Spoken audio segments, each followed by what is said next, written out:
Everybody feels lonely from time to time. When we have no one to sit next to at lunch, when we move to a new city, or when nobody has time for us at the weekend. But over the last few decades, this occasional feeling has become chronic for millions. In the UK, 60% of 18 to 34-year-olds say they often feel lonely. In the US, 46% of the entire population feel lonely regularly. We are living in the most connected time in human history. And yet, an unprecedented number of us feel isolated. Being lonely and being alone are not the same thing. You can be filled with bliss by yourself and hate every second surrounded by friends. Loneliness is a purely subjective, individual experience. If you feel lonely, you are lonely. A common stereotype is that loneliness only happens to people who don't know how to talk to people or how to behave around others. But population-based studies have shown that social skills make practically no difference for adults when it comes to social connections. Loneliness can affect everybody. Money, fame, power, beauty, social skills, a great personality. Nothing can protect you against loneliness because it's part of your biology. Loneliness is a bodily function, like hunger. Hunger makes you pay attention to your physical needs.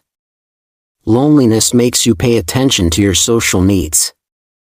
Your body cares about your social needs, because millions of years ago it was a great indicator of how likely you were to survive. Natural selection rewarded our ancestors for collaboration and for forming connections with each other. Our brains grew and became more and more fine-tuned to recognize what others thought and felt and to form and sustain social bonds. Being social became part of our biology. You were born into groups of 50 to 150 people, which you usually stayed with for the rest of your life. Getting enough calories, staying safe and warm, or caring for offspring was practically impossible alone. Being together meant survival. Being alone meant death. So it was crucial that you got along with others.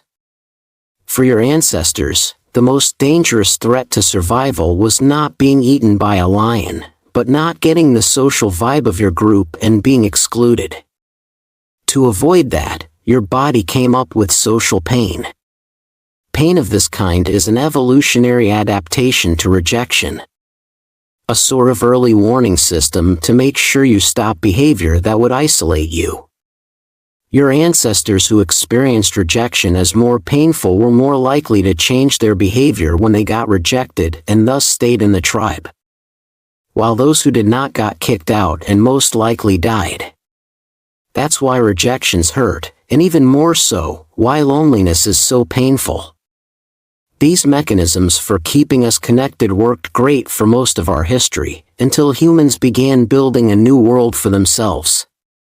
The loneliness epidemic we see today really only started in the late 20th century. Western culture began to focus on the individual. Intellectuals moved away from the collectivism of the Middle Ages, while the young Protestant theology stressed individual responsibility. This trend accelerated during the Industrial Revolution. People left their villages and fields to enter factories. Communities that had existed for hundreds of years as our world rapidly became modern, this trend sped up more and more. Today, we move vast distances for new jobs, love and education, and leave our social net behind. We meet fewer people in person. And we meet them less often than in the past. In the U.S., the mean number of close friends dropped from 3 in 1985 to 2 in 2011. Most people stumble into chronic loneliness by accident. You reach adulthood and become busy with work, university, and college. Romance, kids, and Netflix. There's just not enough time. The most convenient and easy thing to sacrifice is time with friends. Till you wake up one day and realize that you feel isolated. That you yearn for close relationships. But it's hard to find close connections as adults. And so loneliness can become chronic. While humans feel pretty great about things like iPhones and spaceships, our bodies and minds are fundamentally the same they were 50,000 years ago. We are still biologically fine-tuned to being with each other. Large-scale studies have shown that the stress that comes from chronic loneliness is among the most unhealthy things we can experience as humans. It makes you age quicker. It makes cancer deadlier. Alzheimer's advance faster. Your immune system's weaker. Loneliness is twice as deadly as obesity and as deadly as smoking a pack of cigarettes a day. Dangerous thing about it is that once it becomes chronic, it can become self-sustaining. Physical and social pain use common mechanisms in your brain.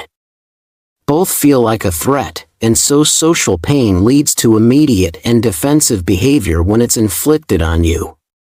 When loneliness becomes chronic, your brain goes into self-preservation mode. It starts to see danger and hostility everywhere. But that's not all. Some studies found that when you're lonely, your brain is much more receptive and alert to social signals, while at the same time, it gets worse at interpreting them correctly. You pay more attention to others, but you understand them less. The part of your brain that recognizes faces gets out of tune and becomes more likely to categorize neutral faces as hostile, which makes it distrustful of others. Loneliness makes you assume the worst about others' intentions towards you. Because of this perceived hostile world, you can become more self-centered to protect yourself, which can make you appear more cold, unfriendly, and socially awkward than you really are. If loneliness has become a strong presence in your life, the first thing you can do is to try to recognize the vicious cycle you may be trapped in. It usually goes something like this. An initial feeling of isolation leads to feelings of tension and sadness, which makes you focus your attention selectively on negative interactions with others. This makes your thoughts about yourself and others more negative, which then changes your behavior. You begin to avoid social interaction, which leads to more feelings of isolation. This cycle becomes more severe and harder to escape each time. Loneliness makes you sit far away from others in class, not answer the phone when friends call, decline invitations until the invitations stop. Each and every one of us has a story about ourselves. And if your story becomes that people exclude you, others pick up on that. And so the outside world can become the way you feel about it. This is often a slow creeping process that takes years and can end in depression and a mental state that prevents connections even if you yearn for them. The first thing you can do to escape it is to accept that loneliness is a totally normal feeling and nothing to be ashamed of. Literally everybody feels lonely at some point in their life. It's a universal human experience. You can't eliminate or ignore a feeling until it goes away magically, but you can accept that you feel it and get rid of its cause.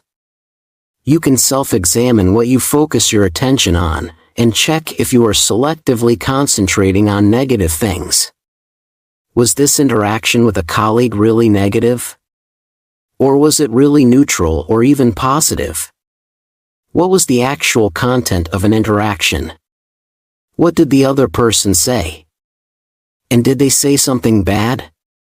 Or did you add extra meaning to their words?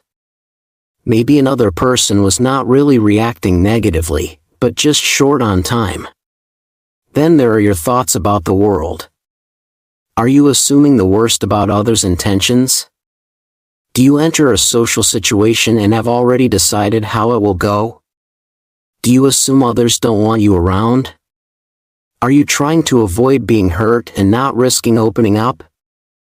And, if so, do you? Can you try to give others the benefit of the doubt? Can you just assume that they're not against you?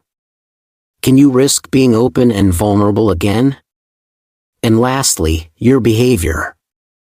Are you avoiding opportunities to be around others? Are you looking for excuses to decline invitations? Or are you pushing others away preemptively to protect yourself? Are you acting as if you're getting attacked? Are you really looking for new connections? Or have you become complacent with your situation? Of course, every person and situation is unique and different, and just introspection alone might not be enough. If you feel unable to solve your situation by yourself, please try to reach out and get professional help. It's not a sign of weakness, but of courage. However, we look at loneliness as a purely individual problem that needs solving to create more personal happiness, or as a public health crisis, it is something that deserves more attention.